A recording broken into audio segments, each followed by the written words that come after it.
So I'm just on the edge of town of Moffat, and in a little cul-de-sac in somebody's front garden is a Spitfire.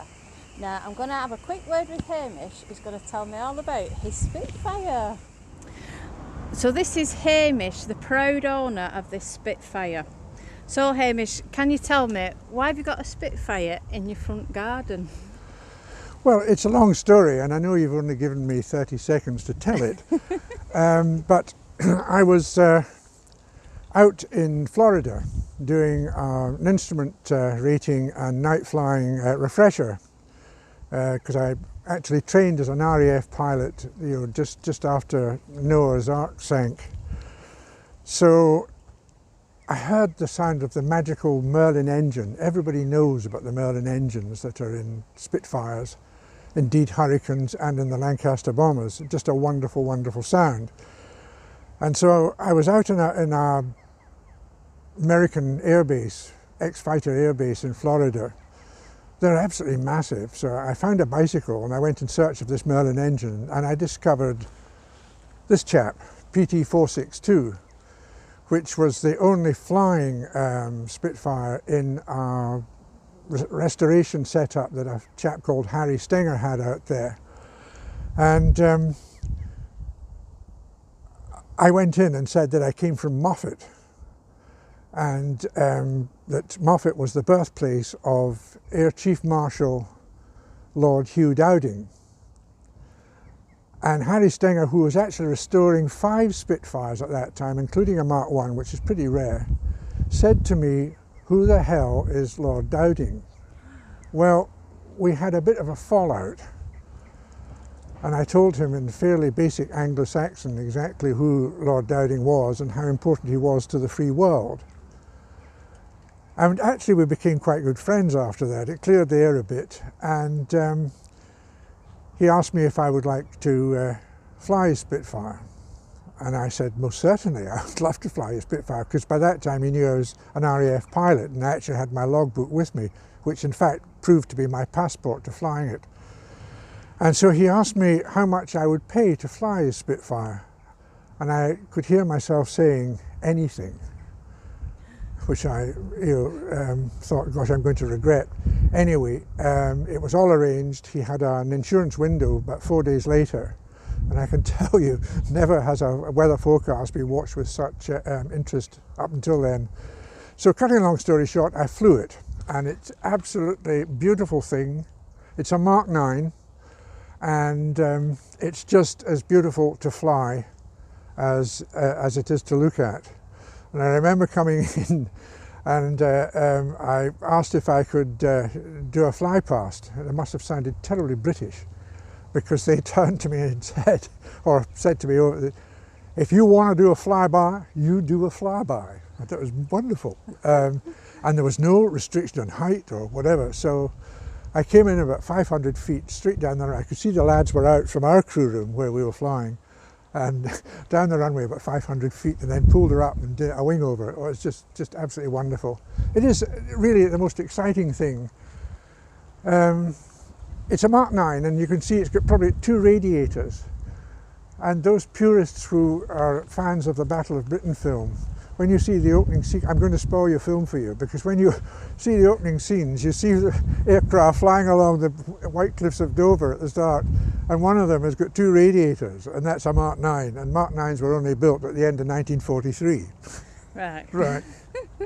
So that's, and Dowding, born in Moffat, I've flown it. It was based in Dumfries, just 15 miles from here, in July 1944, before it went out to the Far East, where it finished the war in that theatre. And then it went from there. It was taken over by the Israelis, who used it in the Israeli sort of Syrian, Jordanian, Egyptian war, which ironically ended up with Spitfire actually fighting Spitfire.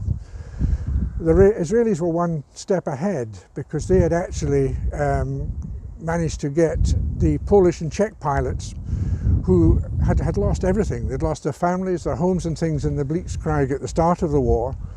And so they were homeless, and they were just, and had gone through the war. They had really nothing to go back to. but they had masses of hours in Spitfires and masses of, more importantly, combat hours. And of course the Israelis had that, and of course it just wasn't a contest. I mean, as you know, the war was over very, very quickly. So it then went to the Italians, and then it was bought by a chap, Charlie Church, who was of Church Homes here in the UK. And Charlie, a great character, he was the first to start restoring wartime aircraft in the UK. And he had 5 Spitfires, bless him, but he killed himself in one. And the result of that was, of course, his Spitfires had to be sold off, and Harry Stenger bought PT462, which that chap is, from Charlie's collection. And of course it was taken out to Florida, and so that's back to where it started.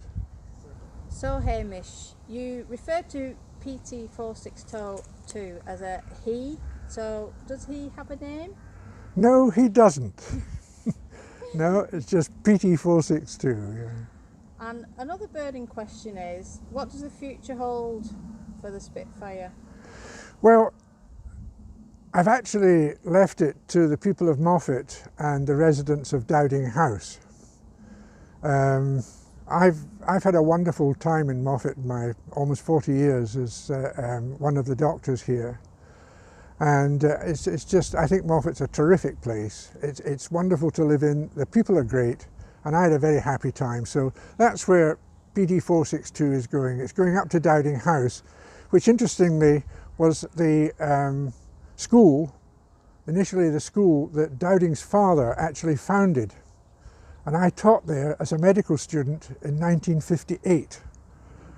And so the fact that I had done that, and that this fellow has actually got, you know, the Frisia connections, I thought that'd be fitting to say thank you to Moffat, and also for it to go up to Dowding House, which will be a good move, because I hope that they still put the charity boxes out, because people have been wonderful, because that aircraft up to now has raised almost £17,000 for the Royal Air Force Benevolent Fund and the Royal Air Force Association, RAFA.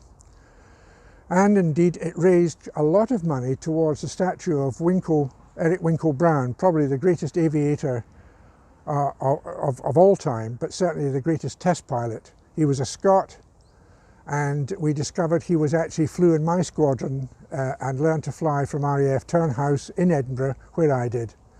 And that statue is now, I was privileged to chair the small committee that raised the money, and that statue is now at Edinburgh Airport at the main entrance. And so when I depart this mortal coil, PT462 is going to go up the road to Dowding House, and it will sit proudly where the flag post is. You'll probably see it in front of the house. That's where it's going to sit, facing out over looking out over the town of Moffat.